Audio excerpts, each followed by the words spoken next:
do have some personal information that I did get personally involved in was some information that had to do with the Stargates and Looking Glass, and more specifically the 2012 problem with those projects. I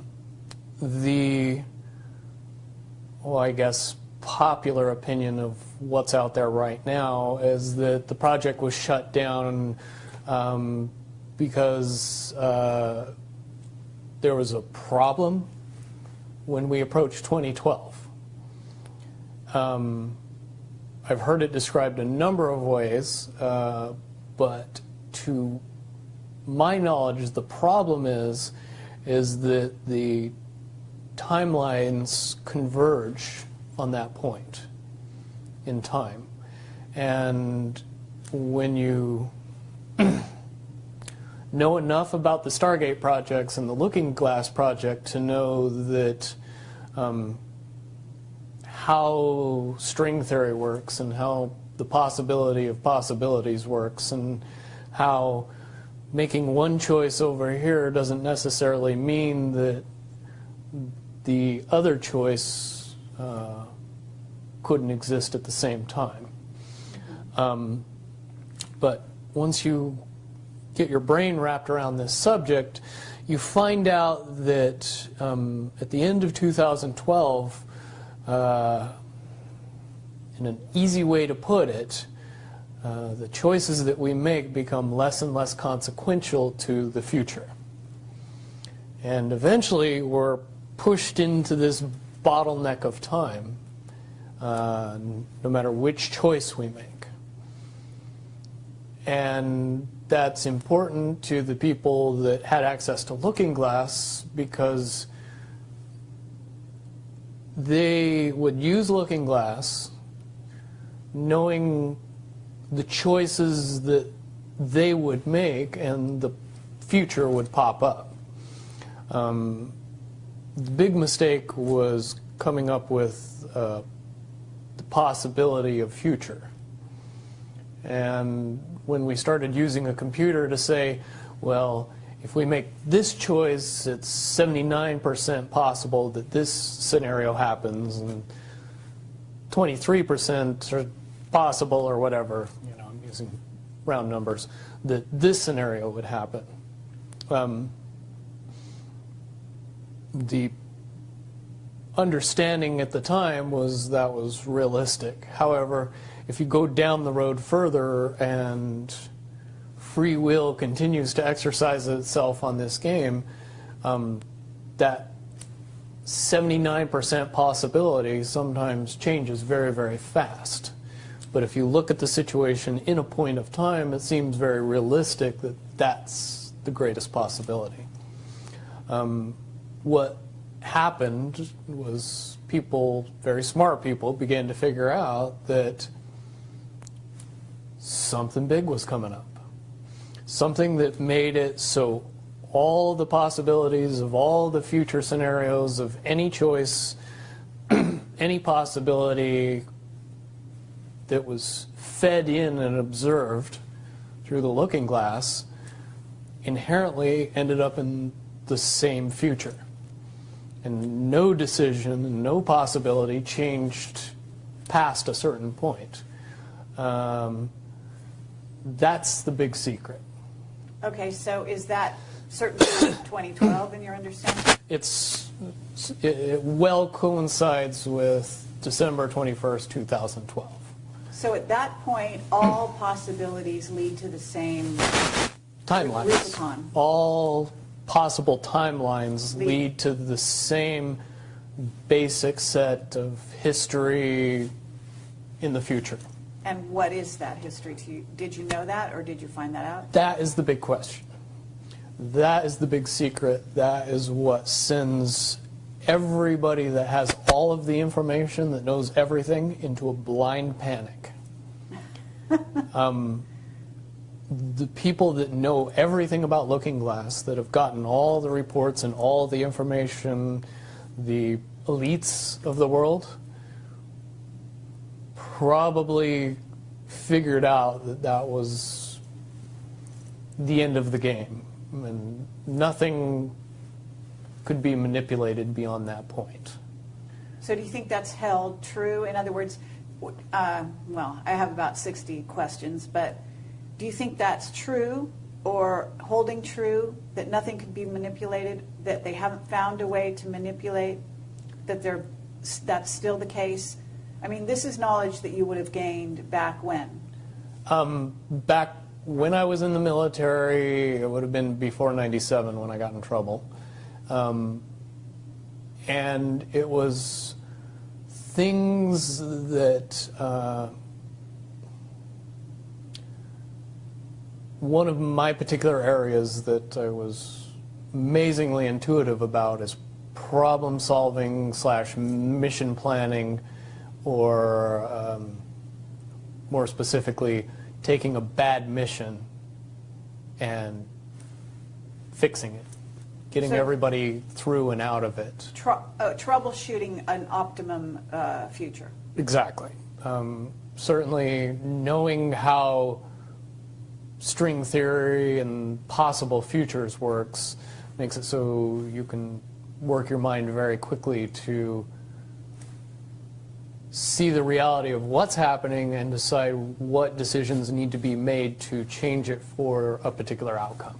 Okay, but at a certain point you said that even the powers that be, so to speak, realized that having even abilities such as yourself, you're talking about, which they, in theory, had even using a computer or a looking glass. Right, and they that- had to use a computer to do it. Right, so in essence, but at a certain point, it's still an end game. It's still, they cannot go beyond a certain point. At a certain point, after they're done hearing the computer tell them, this is what's going to happen, over and over and over and over again, all they become focused on is, how do we fix it? Why, what is this that's going to happen? Do you know The that? inevitable contraction of the timelines.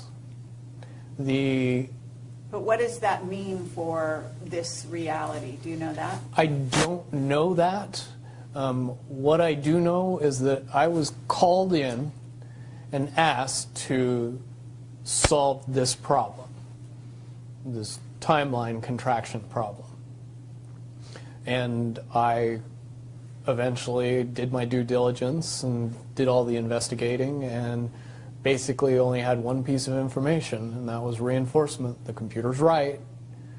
The timelines will contract down to some inevitable thing that you guys won't tell me about, so I can't help you.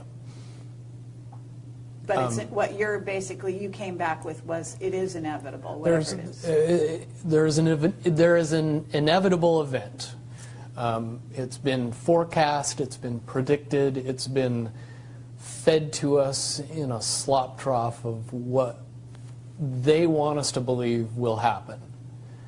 But they don't actually However, know. they don't actually have control over what happens. They only have control over the reaction, and it seems that no matter what they try to do to cause their desired reaction, it's going to have an opposite effect. Interesting. Now, it's much, much easier for me to explain today what that process is as opposed to back then. But if I had to give it a name, I would say it's the awakening process. It's an evolution of consciousness that cannot, will not, and no matter what decisions or possibilities are injected into the equation, eventually it all resolves down to us all learning the truth and becoming aware of this massive dam of lies that has been built that keep us from knowing massive volume of information that we should otherwise possess. Okay. Well, that's very, very monumental to be told that from a person in your perspective, who's had your background and your exposure. Is it your understanding that the notion that Looking Glass has been you know, that there are various looking glasses around the globe, supposedly, that according to Dan Burish were shut down. Is it your understanding they're actually not shut down? I believe that they're shut down because they are all saying the same thing, and So it's like they're you can- completely they're useless at this redundant, point. Is what you're saying. Right. It's like the Wicked Witch, you know, looking into the, you know, magic mirror and always getting the same answer. Well, if you were always getting the exact opposite of the answer that you wanted, you'd stop talking to the mirror. And that's essentially what happened with Looking Glass, is no longer, not only did they not want people to use it anymore because they knew it was just going to burp out the same thing, but at the same time they didn't want anybody else to know what it was saying, I'm sure. Because, That they would lose control. because in that essence. information was of a monumental concern when I was in the military about how to prevent this inevitability. Now, at first I thought it was end of the world. Now I see end of the world as end of their world. Well said. Okay. But are you aware, do you know the difference between Looking Glass and the Yellow Cube? Yes. Okay. And are you aware of what happened to the Yellow Cube and how it was used and so on? Are you, I believe that the Yellow Cube still exists. I can't say for certain if it's on this planet, but I would say that it's definitely protected from use at this point. okay, well, that coincides with the testimony we got. Can you also verify that leaders of... But let me say one thing about the Yellow Book and its differences with Looking Glass. The Yellow Cube or the Yellow Book would give you your possible future. Yes. So it took basically the choices that you would inherently make along a timeline and tell you what that timeline would be, given that you made all the choices that your brain would make. Well, this is exactly what I was just going to ask you. What we were told is that leaders of governments and so on, people in high places, politically, would use this to try to see their most optimum future and then follow those. So they were using it to enhance their wealth, et cetera, Yep. in a very egotistical way. And that was part of the problem with it. And that supposedly one of the specific things we were told had to do with Hillary. Are you aware of any of that? You mean the 2012 protection for her? Well, will you tell me what you know? I don't have any firsthand knowledge of this. This is all back alley information. But one of the last predictions that was put out by the Yellow Cube was that, for all intents and purposes, and this is just my level of understanding, is that Hillary Clinton would be president in 2012. And when the Yellow Cube is involved, it leads me to question what I know about Looking Glass and string theory along with that. The first question that anybody that knew anything about the process would know is who was using the cube Right. when it made that prediction. If I knew that, then I could tell you why it would predict what it predicted.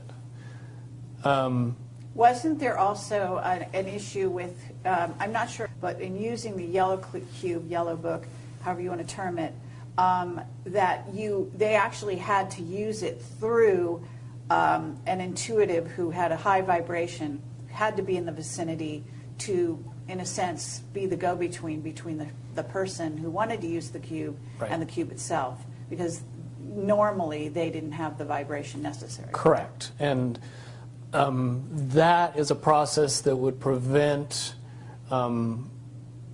anomalies from popping out in predictions.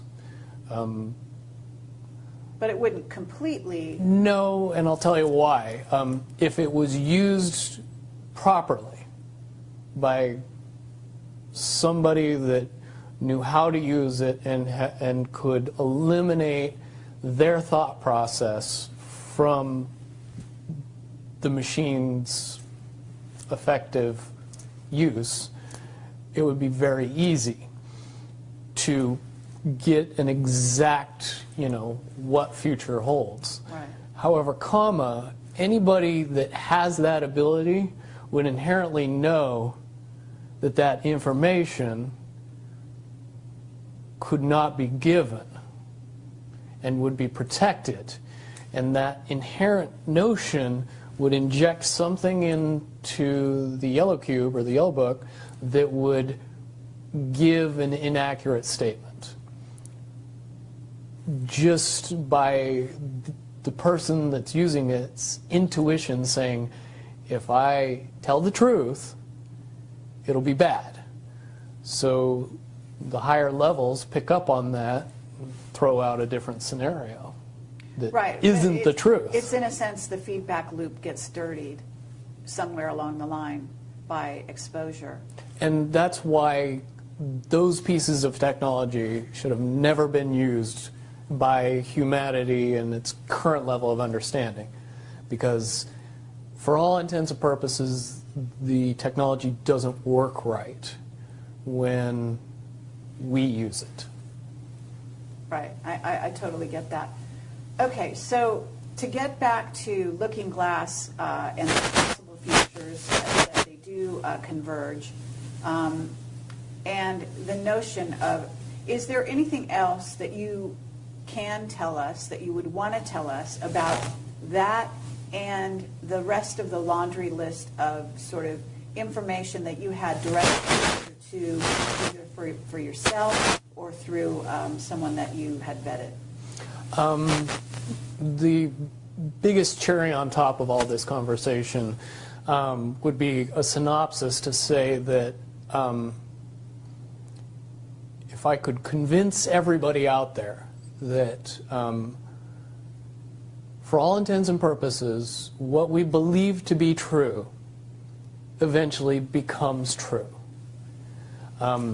If somebody convinces us that a major disaster is going to happen in the very near future, a major disaster happens in the very near future. If we don't buy into that fear and accept that there's really nothing that we know is going to happen, and accept of whatever happens, that makes the convergence of the timelines happen as naturally as possible. Any attempts to try to go away from this one inevitable conclusion, I again see as a new beginning, an end of this reality, the beginning of something that we can't even possibly understand based on the level of our beliefs currently. But when all that information comes flooding out, there's going to be no denying what's true and what's a lie or what's illusion. We won't have the choice to believe that 9/11 happened because of a bunch of terrorists, because we'll know exactly what's happened. Basically what we're experiencing right now is two master chess players sitting at the board. And one of them looks down at the board and sees that he's in checkmate in 7 moves. And he looks across at his opponent and he knows that his opponent sees it too. So there's no getting out of it. So at this point, the loser can only prolong the game.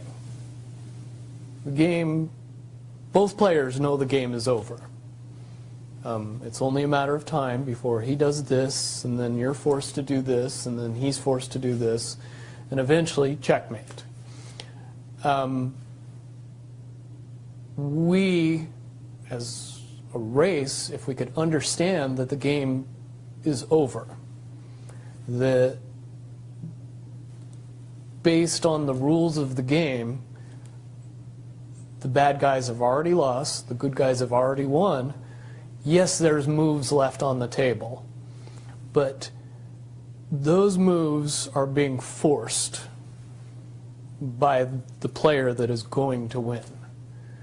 The only way that checkmate can't happen is if the player that's winning makes a mistake.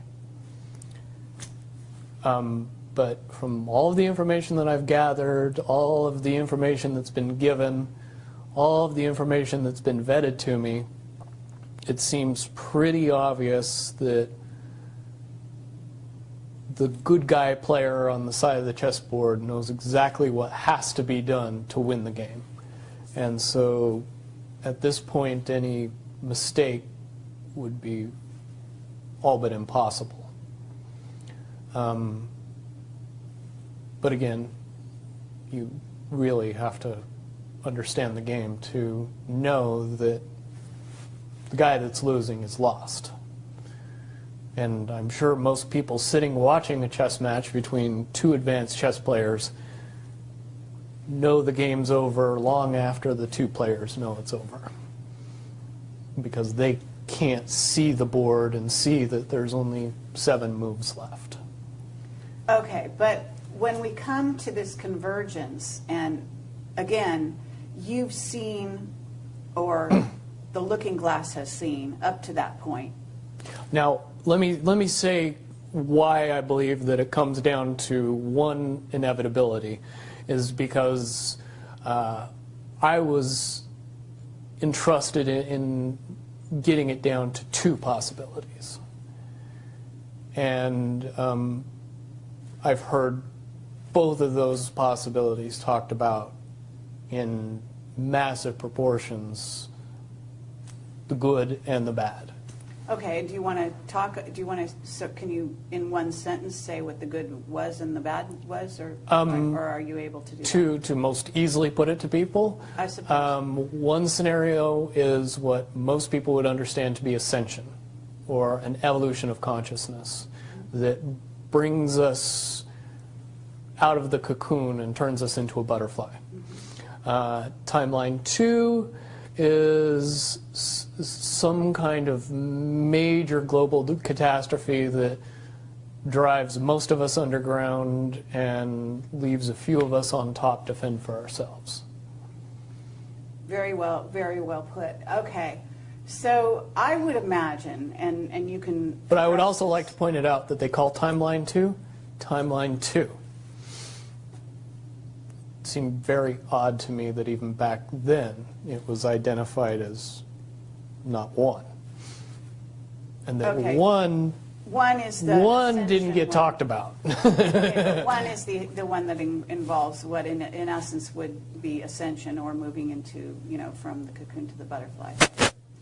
Okay, but I believe, based on what you're telling me, that they would have used a lot of people like you that had a proclivity for being able to see the future, to be what is a sort of an advanced psychic remote viewer, whatever you want to call that, and looking glass, to posit these potential futures, to go up to that point and to view it, and that you're just one of many.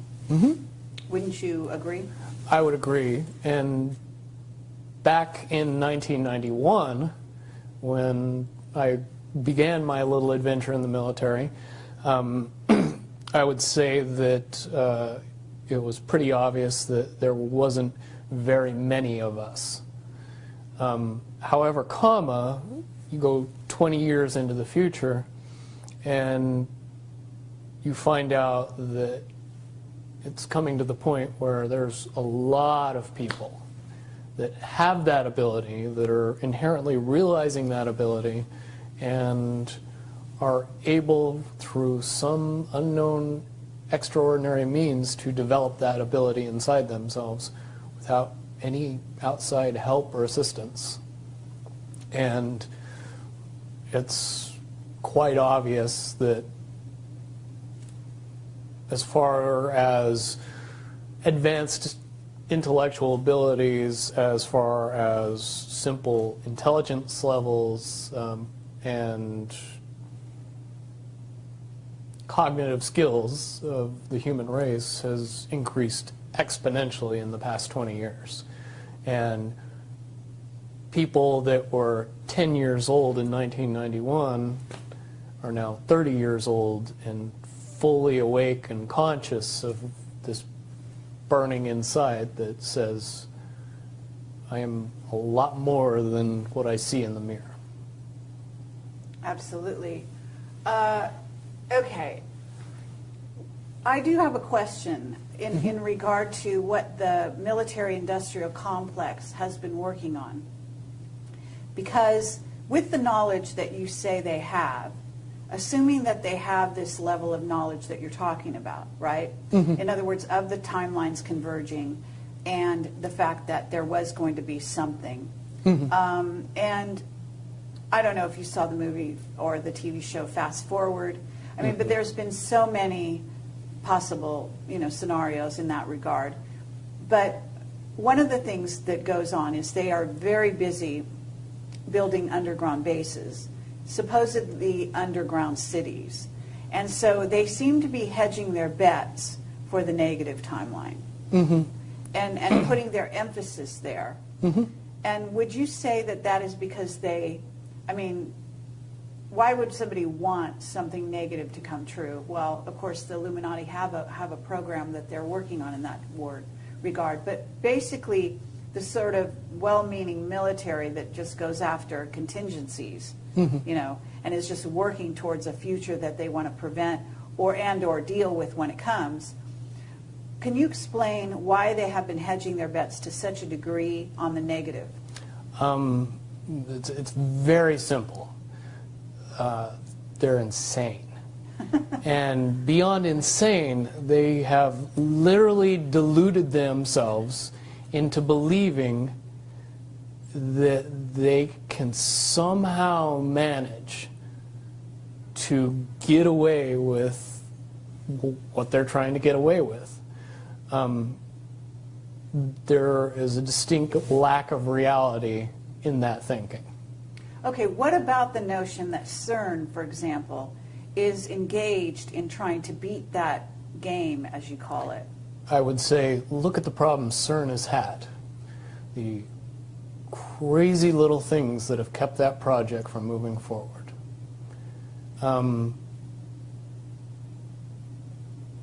Certainly they have never even come close to getting that project to the level that they want it to be to do what they really want to do with it. Okay, well, what about the notion that that's the party line, that they haven't been able to do so?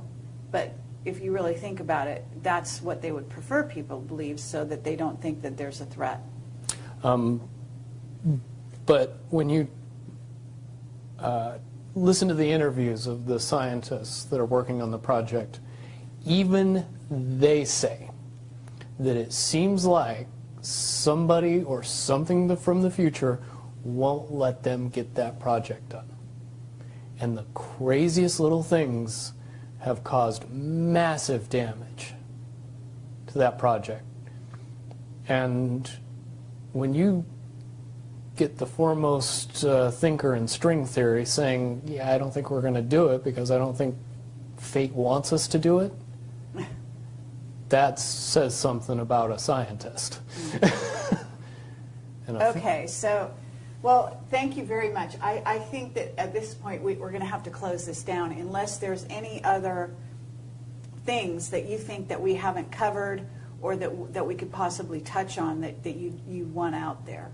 No, I don't think we'd get any further tonight.